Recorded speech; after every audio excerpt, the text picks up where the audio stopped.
I'm now at the San Francisco International Airport. Chinese President Xi Jinping arrived here Tuesday. At the invitation of U.S. President Joe Biden, President Xi will attend a China-U.S. summit meeting and the 30th APEC Economic Leaders meeting.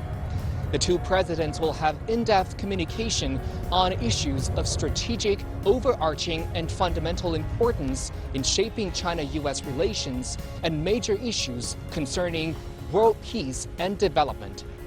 APEC is a key platform for economic cooperation in the Asia-Pacific. President Xi will deliver an important speech at the meeting to fully elaborate on China's major propositions on deepening Asia-Pacific cooperation and driving regional and global growth. 欢迎，热烈欢迎！欢迎，热烈欢迎！